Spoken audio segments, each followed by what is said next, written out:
Hello and welcome to the Self-Recording Band podcast. I am your host, Benedikt, and I'm here with my friend and co-host, Malcolm Owen Flood. How are you, Malcolm? I'm great, man. How are you, Benny? I'm great. Thank you. So Fantastic. you have recovered, feel rested? Yes, I'm much more well-rested. I was sleeping a crazy amount since I last saw I was about to ask if you did. You actually did? Yeah. Okay. Yeah, it was like 10 to 12 hours for like 3 days, which is very long. Those are big sleeps, but I think I needed it. My body was like, yep, shut down. But yeah, feeling great. Back to running again, which is awesome. And yeah, cool. feeling excited. Awesome, perfect. Did you have a lot of catch-up work to do, or like things piling up while you were away or something like that? Because that's always what hits me when like I come home, I get some rest, but then a day home or so, I start getting nervous because I see all the things that I should be doing now and catch up on and all right. that. I did a pretty good job at saying no while I was away. So people were messaging me and I was like, no, I'm not going to be able to fit that in. I'm sorry that the gap's just too small because I'm leaving again on another show, listeners, in 3 weeks or something. So it's just a small window to get some projects done. So I was really good at saying no. Honestly, the thing that I was like, oh, I got to get on is actually a new Mixes Unpacked course that we're doing on this platform. But we got home, we started talking, and I was like, oh, I better start that immediately. Yeah, because it's always more work than you think when you're just like, oh, I'm just going to talk about mixing a song. But there's a lot of prep to be done. Yeah, for sure, definitely. By the time this episode airs, it could be already out. It probably is already out. Right, all goes yeah, the timeline. According to plan. I'm always careful with promising things like that because you never know. But it should be out. If not, sorry, won't be long. Yeah, this is coming. So, yeah, I mean, I hope that one day I will be able to say what you just said, and that is like, I was really good at saying no, because that's one critical skill that I'm completely lacking. Like that's what's always getting me. That's what always gets me into trouble, not being able to say no to potentially exciting things. But it's such an important skill that I definitely need to learn at some point. It's so hard, and it hurts so bad being like, well, like I would love to do it, but you're gonna have to wait till August. And it's like August feels like a long time from now. But yeah, just gotta. Exactly. All right.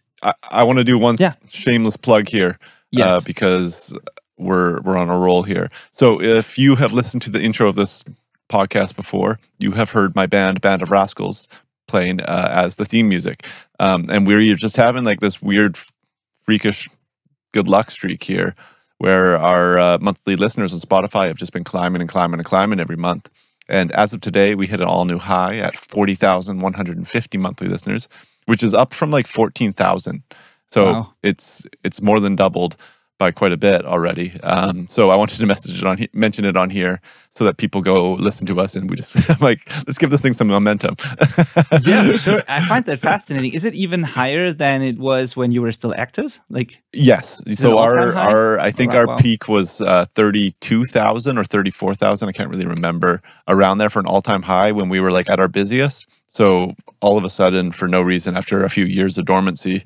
And to be clear, we're still dormant. We've got no plans of writing or doing shows or anything right now. It's just going up. Spotify is rewarding us for something. I guess people are liking it and listening to it. And yeah, I don't know. Whatever it is, we're stoked. Okay. Yeah. So you haven't been able to figure out what it actually was as of now? All we can really see is that Spotify is showing it to people. So it's like, it is algorithmic, but that usually points to that people are listening to, like, it's giving it a shot with people, and people are listening to it and liking it and adding it to their personal playlists and stuff. So essentially people are just liking the music, and it's rewarding that, which is great. That's awesome. Congrats, man. That's really cool. Is it an individual song then, or one or two songs, or is it across the board, like all your stuff? It's kind of across the board. As far last time I checked, I need to check again because like there's a lot more going on than when I did check. So I'll have more to report on that soon, maybe. Awesome. I was just listening to a podcast interview episode, or like some episode with Jesse Cannon, who you also had on your other podcast, Your Band Sucks at Business, where Jesse. They were talking about like when streaming numbers miraculously rise for whatever reason, for no reason, and then he was like, you can easily check if it's like real people or not. If you click on a song and then all you see is like people from, it was Indonesia back then, but they kind of closed the bots farms or whatever. But now if you see like, what were the countries? I think it was like Mexico, Denmark, and a couple of other countries, New Zealand, I think. If you see those countries there, then it's not people. So, but I'm assuming it's not the case in your case, because it's across multiple songs, because this typically happens when people buy shady deals that's or whatever. Usually a buy and plays thing, which is not going to help you. Or incidentally, I guess, America is kind of the fastest growing for us. Oh, that's a good sign. In the States, which is cool. Yeah. Wow. Interesting. So cool to see that. That also gives, like, that's cool to know, I think, and cool to hear for people, because that means even while you're not actively doing a lot, it just sort of took on a life of its own, on its own. And it's, this just, I guess what I'm trying to say is this goes to show that you better put care into making music, because you'll never know. It could blow up years from now. You never know. Somebody could discover it. People could start to like it. It could somehow fit in the context of whatever happens, and then it kind of blows up. So you definitely want to make sure it's good and sort of timeless, and not half-assed things, because you never know. Yeah, it'll probably outlast the project that it is created under. So that's spot on. You don't know where it's going to end up.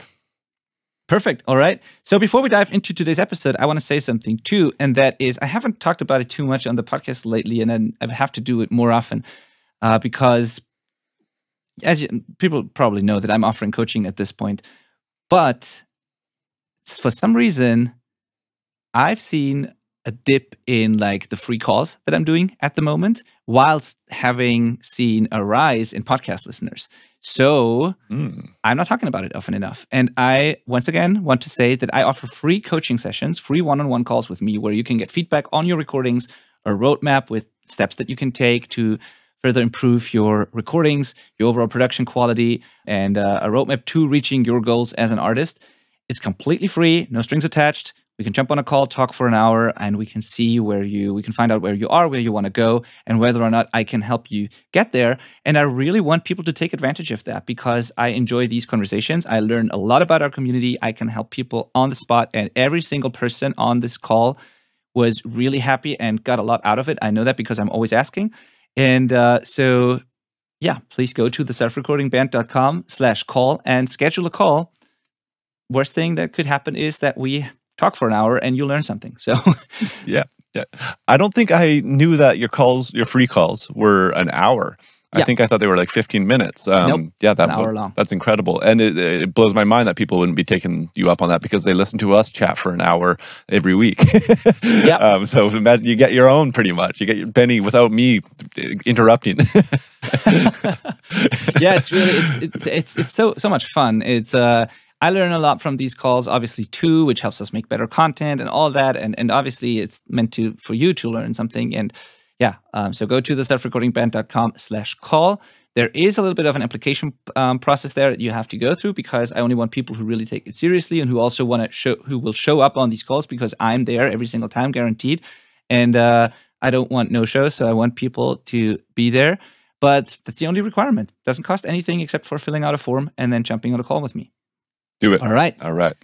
Very cool. So today's episode is something a little different than what we usually do. It's one of those big picture mindset episodes.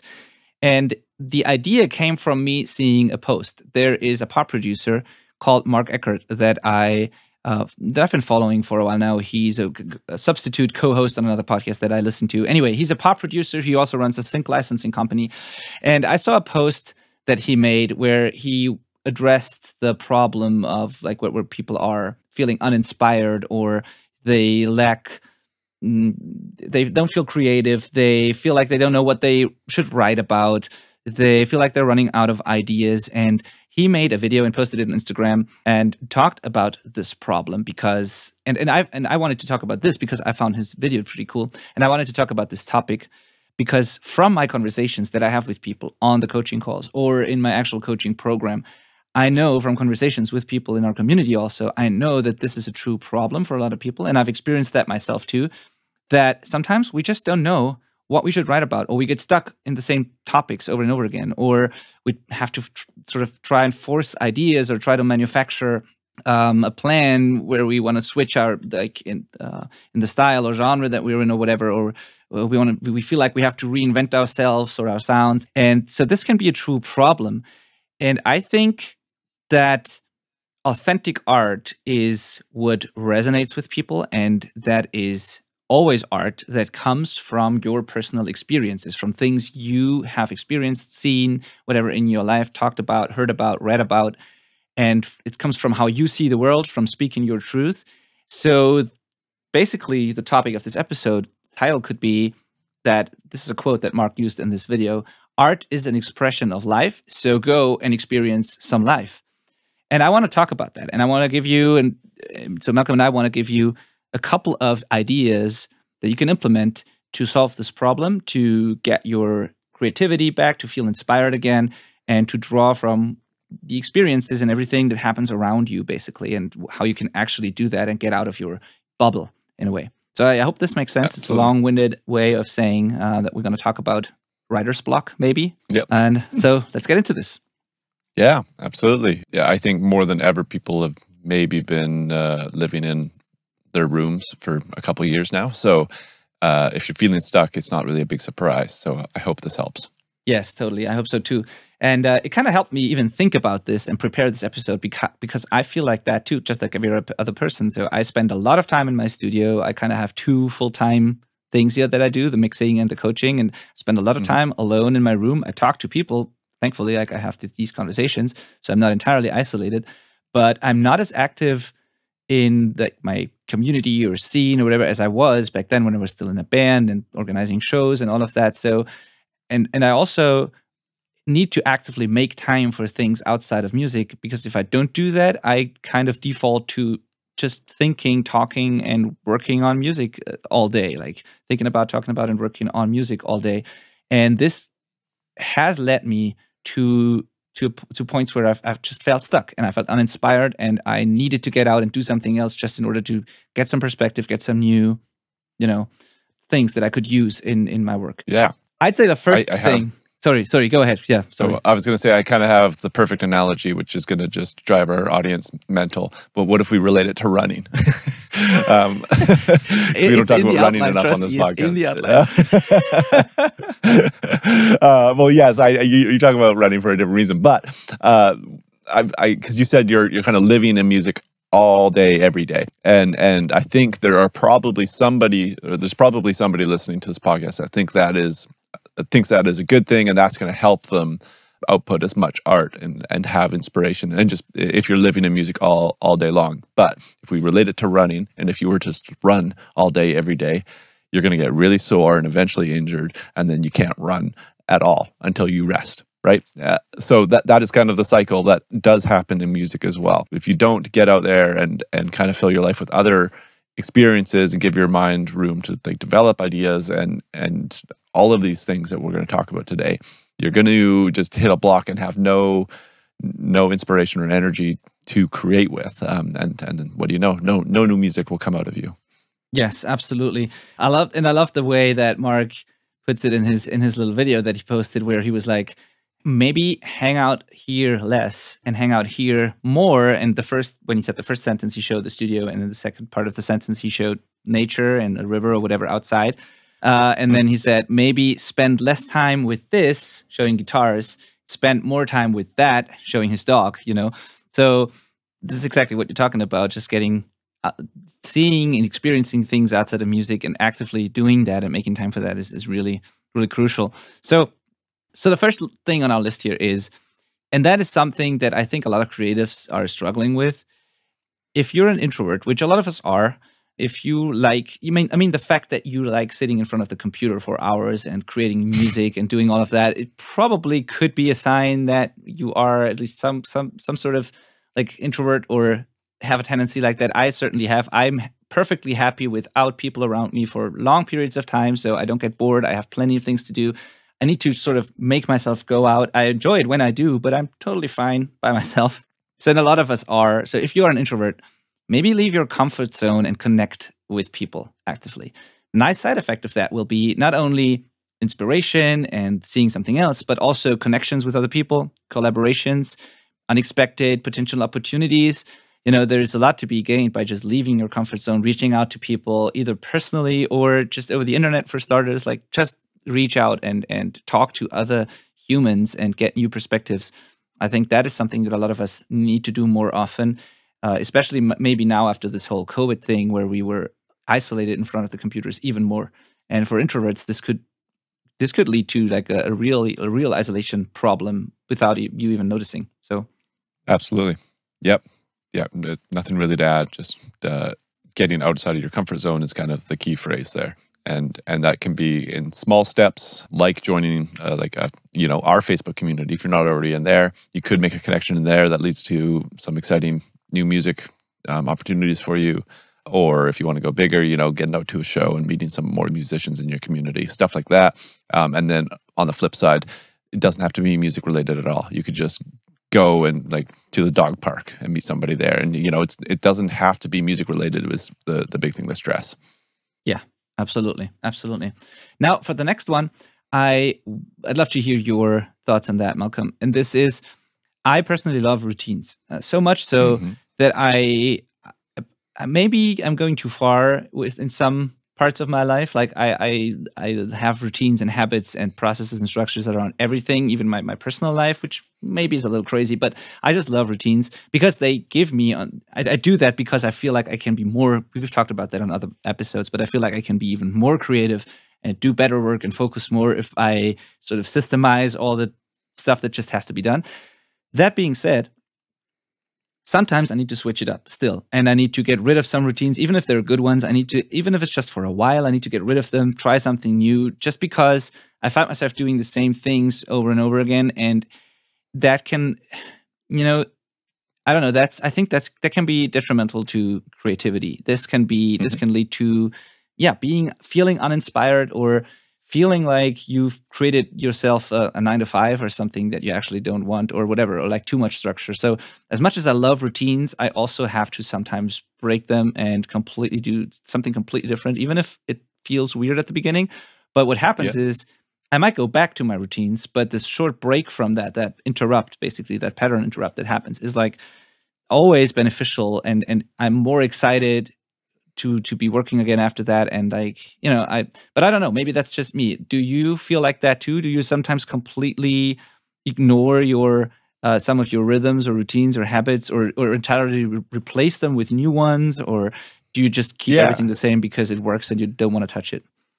Oh, so the reason we try and get ourselves into routines and build habits and muscle memory and stuff like that. Like, picture practicing a riff that's hard. Eventually, you don't even have to think about it anymore. You can just play it and like your brain isn't hurting by the end of it, But when you start learning a new song, or imagine, do you remember when you started learning guitar and how much your brain hurt as you tried to like make your middle finger go down for a bar chord? And you're like, how do I press just that one finger? And like your brain literally, you get a headache by the end of the guitar lesson because you're using so much mental power, and that stops as you get good at this. And that is what routines do. We're kind of offloading a certain amount of brain power because it's memory, it's familiar, and we don't have to use all this processing power to get the job done.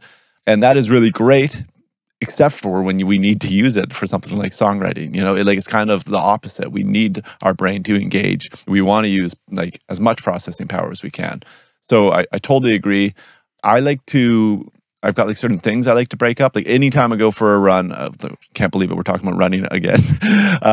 I always take a different route. Like without a doubt, I'm going to take a turn that I if in a perfect world haven't done before, but I've ran the hell out of my mountain now, so it's getting hard to find new paths. But it's always like unpredictable and a spur of the moment decision to avoid. Like I just find that it's like, okay, I'm going to make an uncomfortable choice.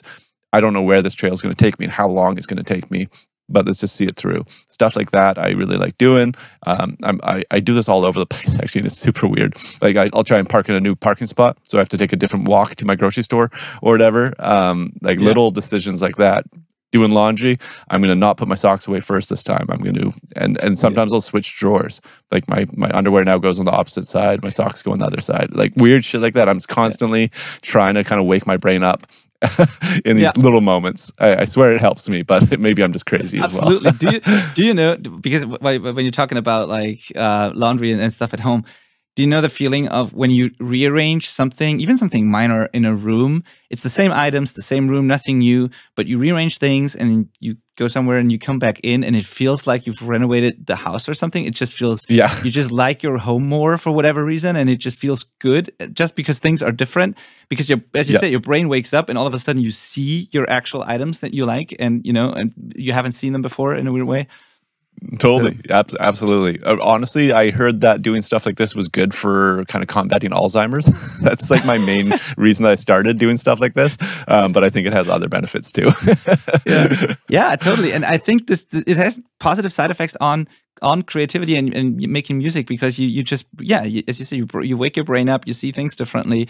And maybe even these personal things can, I think, be beneficial to your creativity in music. But then when you do it on the actual music side and you switch things up as you create, you use a different guitar pedal, or you change the order of pedals for whatever reason, or you try completely new plugins this time, or you're going to start, maybe even download a different DAW and experiment with that and see what comes out of it, or whatever, something completely new.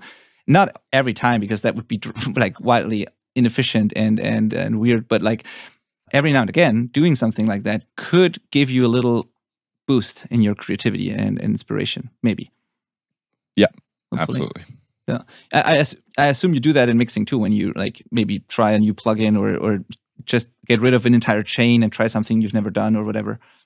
Yeah, absolutely. Yeah, like I think we've said on the podcast, a new guitar pedal equals a new song. Like you can't help but write a new song once you have like this new sound in front of you. And it's the same for mixing.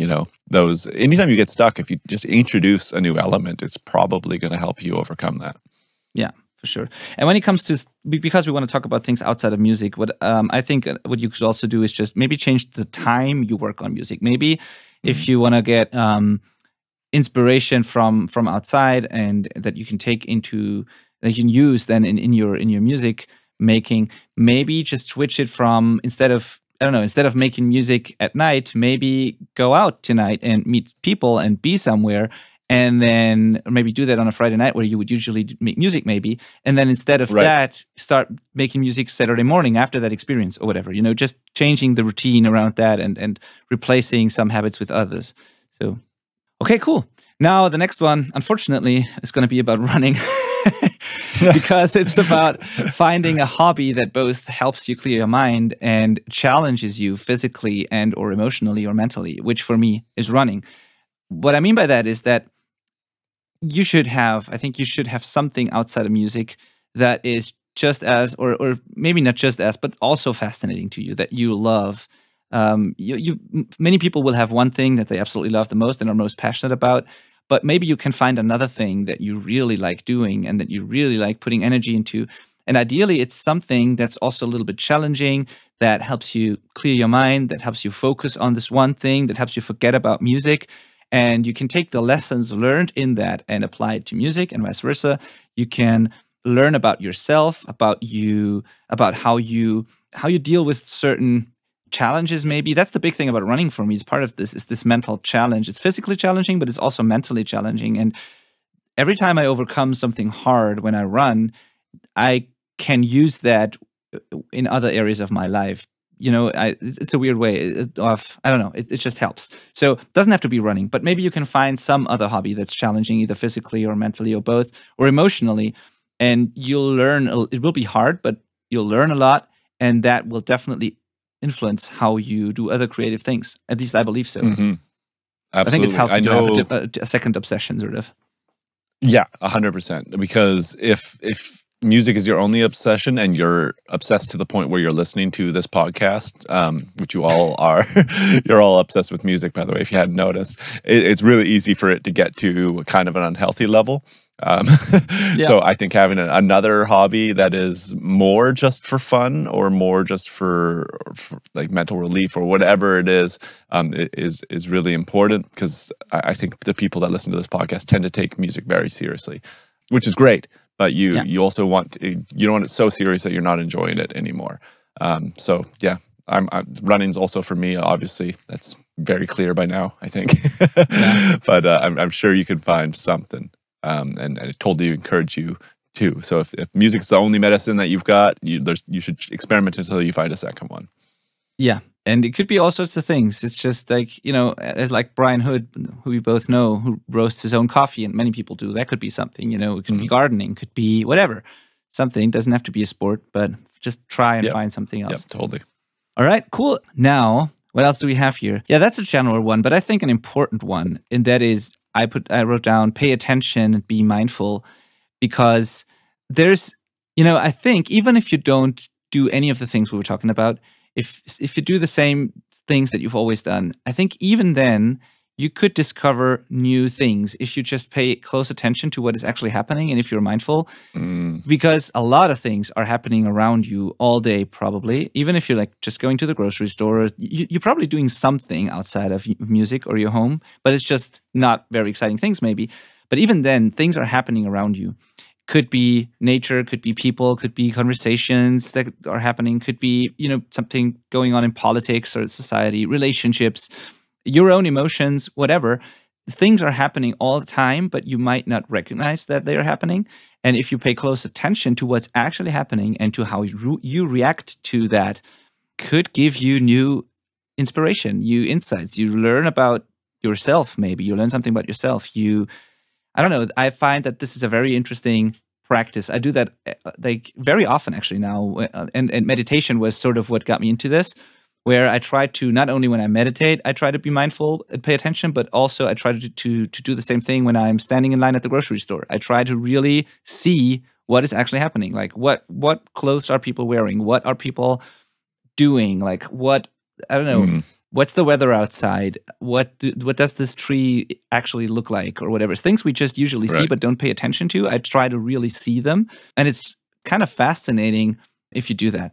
And it is, yeah. So I think that could also be helpful if you just practice that. And then also at the end of the day, that's also a cool exercise. Try to just reflect on what has actually happened today, what you did, and how you reacted to certain situations, because then I think that is also part of it. That's just in the moment paying attention, but then also reflecting back and like thinking about what was actually cool, what was not so cool, and how you react to different things. And that might, again, teach you something about yourself, and might be things that you could actually put into words that might resonate with other people too, which could lead to a song idea or some other piece of art. These are your personal experiences. And, I don't know. I think this is...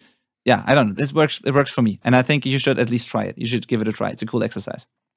Definitely, yeah. Just be the main key points are being like mindful in the moment, and then reflective whenever you have the time to be. And schedule it. If you can't schedule, it'll be like a reflective period into every day. You'll be very grateful for that investment in your time. Yeah, absolutely. So, and I've read a lot about like how artists outside of music, like painters or whatever, who like what they use for inspiration or where they draw their inspiration from. And a lot of the things that they use are basic things that happen to us every single time. They just pay attention. It's just, as we said in the beginning, art is an expression of life. They see something, they react to it, they want to write about it or paint a picture or put it into some, put it out to the world, share it with others, that experience. And oftentimes it's not something really spectacular. But that's basically it. Yeah. Okay. So the next one, also big one. And that's something I want to ask you again, Malcolm. I don't know. I think we've never talked about this, but I'm struggling with always having to compare myself to others, and therefore not, I don't know, having a hard time like creating something really unique, because I automatically try to do the same thing that other people do, even though it's not what I should be doing. So it's hard to describe that. But if you're an artist, if you're a musician, and you follow a lot of bands and creators and artists on the internet, and you see what they're doing, what they're putting out, their video content, their songs, their music, all of that, and you like them, you follow them, and you do a lot of that. A lot of us start to compare ourselves to these people, and we try to make something similar, which can be cool because we need inspiration and we need, otherwise we wouldn't have anything that we could relate to. But I think it can also be, at least for me, it can be pretty dangerous because it could lead to either imposter syndrome and not doing anything at all because you think you will never be as good as those people, or it can lead to automatically always copying other people's art instead of figuring out what it is that you want to make and you want to express. So I'm not sure if that is just something that I'm struggling with, or is that something that you've also experienced? Because I think it is dangerous in today's world where we're constantly able to compare ourselves to other creators and artists. Yeah, I think most of us live in one of two spaces where this is either like looking at others for inspiration and quotation marks copying them is either exactly what they need to do or the exact thing they need to stop doing. It's really easy to get fixated on trying to like write a song in the latest style of your favorite band kind of thing, and then everybody's got the same kind of music happening. You see it happen in music scenes, like little bubbles of bands that all sound and dress the same in this one town kind of thing. And sometimes that leads to great things, but not always, And you can definitely lose like the opportunity for some original thoughts. But that being said, I do think that if you're intentional, you can learn so much by analyzing the success of other people. It's really a balancing act. Yeah, I think it just kind of takes some time and experimentation to kind of find your groove with this, of how to pull what you need from other people, but only what you need, and not get fixated on doing, like you said, stuff that isn't right for you. I don't really know how to explain that other than I hope it makes sense. Totally makes sense. Totally makes sense. And I'm glad you brought that up, that it can be beneficial. Of course, it can be exactly what people need to do more. Is like, so some people need to listen more to other people's music to figure out what actually works, what resonates with people, what is cool about that music. They need that to figure out what they actually like. And then, but the key is you need to take those influences, I think, figure out what it is that you like about them, what it is that resonates with you, and then add your own personal experiences to that and create your own version of like combining these different influences plus your own personal experiences, like and create your own art from that. I think it's impossible to create something without the influence of others or what you've heard, because I mean, how we've always, you draw on what's been done before and then you add your own thing to it.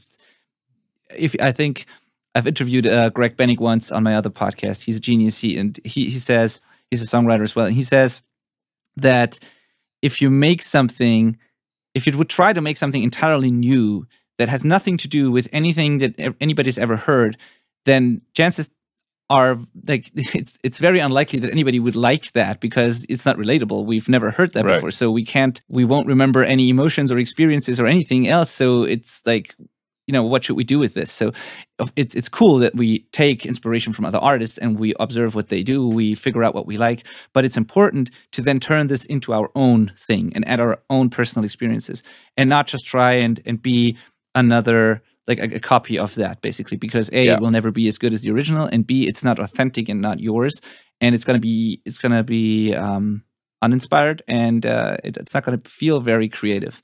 So there's this fine line.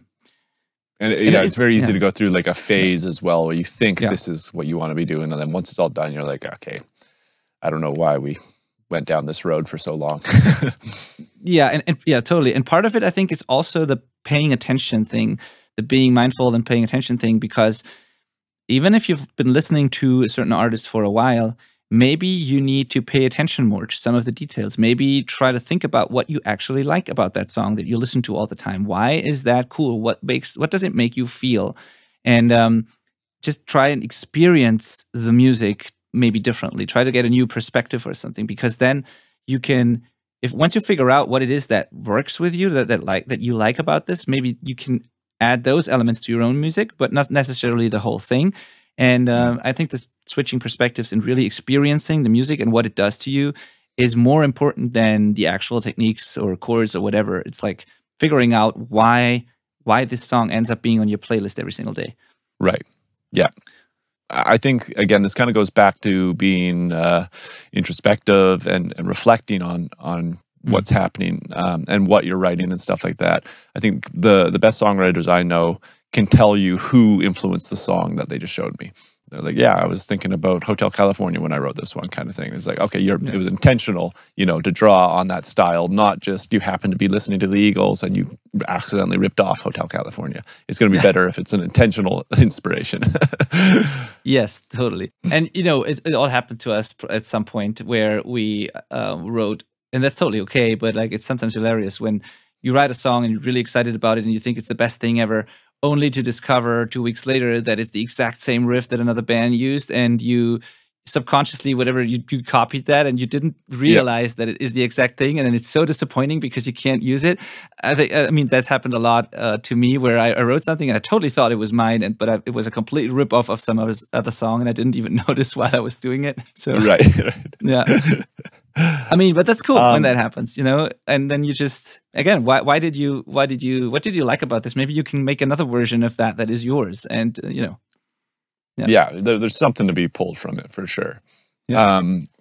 Now, to flip this on its head, yes, we've been talking about like expanding horizons a lot. But I do also like the idea of forcing creativity through limitation. And again, this is just something that I find recurring among like the professional songwriters that I come across that can just turn it on, is that they're pretty diligent. They kind of work creativity like a muscle and train it.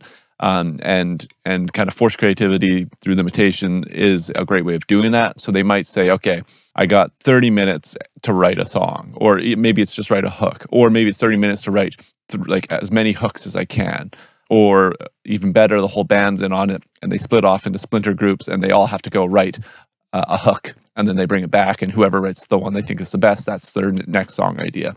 There's like little challenges, and that might be, okay, we're only allowed to use 3 songs this time. If you're a prog band, that's going to be really hard, right? Or it's going to be like this key and starts with piano instead of guitar, and you're a guitarist. Like anything you do that pushes you out of this is pushing you out of your zone, actually. It is expanding horizons, but it's kind of also making you have to work within some rules, and that's going to make you have to choose decisions that aren't comfortable. Yes, for sure. So can't recommend that enough. Yeah, I'm a big believer in that too. Yeah, as we said before, I totally believe that. But even if that's still everything we said before is of course true, because if you force yourself to be creative, or if you kind of just show up and do the creative work and you put these limitations on you, and then that all works, but it only works if you've experienced anything that you can then turn into a song during that, focused work that you put in. So still, you have to leave your bubble. You have to do all the things we said before, so that you then, when you are in writing mode and when you are focused and you do a challenge like that, you have something that you could then quickly use. Because if not, it's going to be very hard. But I'm absolutely a fan of this, what you just said, Malcolm. I think that creative work is also work, and that requires you to just show up and do it, and be okay with the fact that sometimes it's going to be crappy, and maybe it's going to take 10 tries until something good comes out. And a lot of writers have told me that they write 100 crappy pages and then one good one shows up, and that's just part of the process. So I think you just have to show up and do the work. And there's this famous quote, I keep thinking about it, but I don't think I can say correctly, and I don't even remember the artist, but I think I've even mentioned it on the podcast before, where he's like, basically what he was saying is that you can't sit there and wait for inspiration to strike you, basically, or I don't know what his exact words were, but he's like, inspiration. The bottom line was, inspiration is for amateurs, and professionals just show up and do it, basically, and put in the work. And he was an artist, but he still believed in that, because I think that's true. I think that's absolutely true. And, maybe you can't force an outcome in that session, but the process will definitely lead to an outcome if you just keep doing it. Yeah. I totally believe consistency will definitely yield results eventually. Now, to challenge one more kind of belief about this is that, because like we've been talking about, expanding your experiences so you have something to draw on. And I think a lot of people skip the fact that it doesn't have to be real. Yeah. You've probably read a fiction book that you like, Good one. Yeah. If everybody's probably read, either Lord of the Rings or Harry Potter or Game of Thrones, one of those, chances are high and you've loved it. And that is all fictional make-believe stuff. I'm sure there's some real stuff drawn on to create those works, of course. But chances are some of your favorite songs are about fictional stories as well. And fiction can still connect with people emotionally. So one of our bullet points on here is read books. You will get some creative bandwidth out of that, 100%, not to mind all the other benefits that come from it. But also, treat your songs like you're writing a book. You might be able to tell a story through fiction. Yes. So it doesn't have to be, you don't have to go through hell to write a sad song. No, such a good one, dude. Because, and in fact, it is kind of real, because what I said, it's about speaking your truth and about expressing how you see the world, how you deal with things and all of that. And that can totally be done in fiction, because if you read a book, even if it's a fictional one, or if you write fiction, then you still, what you write down is still how you react to certain things, how you, what a certain story made you think or feel, or it's still you. It's your personality. You can't help it. It can't happen in the real world or in a story. But at the end of the day, it's still it's your values, how you see the world. It's how you feel about things. So it is actually pretty real, I think. And it's just a different way of communicating that, I think. So, yep, absolutely. It doesn't have to be real life experiences.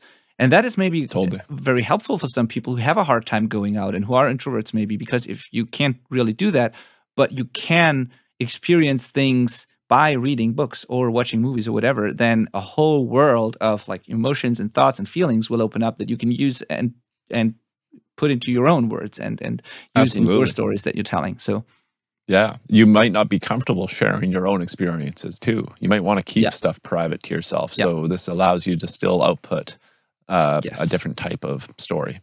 Yes, absolutely. Such a great one. I found the quote, by the way. The guy is called Chuck Close, and I think I've mentioned it before, but the quote was, "Inspiration is for amateurs. The rest of us just show up and get to work. If you wait around for the clouds to part and bolt of lightning to strike you in the brain, you are not going to make an awful lot of work. All the best ideas come out of the process. They come out of the work itself." So that's the quote. Awesome. Yeah. Awesome. Yep, it's true. And the limitations part, in addition to that, that's also a big one that you said. Like not just showing up, but maybe limiting yourself even in some way. Yeah, you never know, right? Simplifying things tend to work. It's like a tried and true method of improving a product. So why not for a song? Yeah.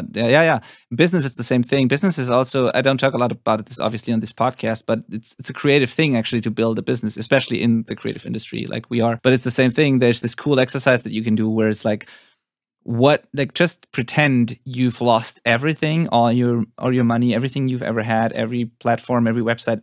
You're starting from zero. Like, what would you do to get back to where you were if you only had, if you lost everything and you only had 30 days of time or something? There's this exercise that you can do, and then you really have to be creative and come up with ways, how you could make that happen. And oftentimes, if you do an exercise like that with those kind of limitations, new ideas come up that you can then actually use in real life, even without having this problem. And in music could be the same thing. You have all the tools in the world and your options are limitless. But what if you only had these 2 plugins and 24 hours to make a song or whatever? Like, how would you pull that off if you had to, and then you can be creative and maybe you discover something that's really useful. Totally. Yeah. Love it. Really cool. All right. Hope this was a helpful episode. I know that I actually know, and I think that I really like that. I think that's a cool thing. I know that our audience, or at least part of our audience, really likes these big picture episodes. So if that is the case, please reach out and tell us, or share this episode with your friends. Tag us on Instagram, or at Malcolm Owen Flood, at Benedikt Hein, or our Instagram handles. Share the episodes, post a screenshot, give us a review on wherever you listen to podcasts. Let us know if you like these kinds of things. And of course, there's also going to be a thread in the community again. So yeah, thank you for listening. Awesome. Yeah, talk to you next week. Sorry, what is that? Oh, I was just saying thank you and bye as well. Okay. Same thing. Yeah. Thank you. Bye. See you next week.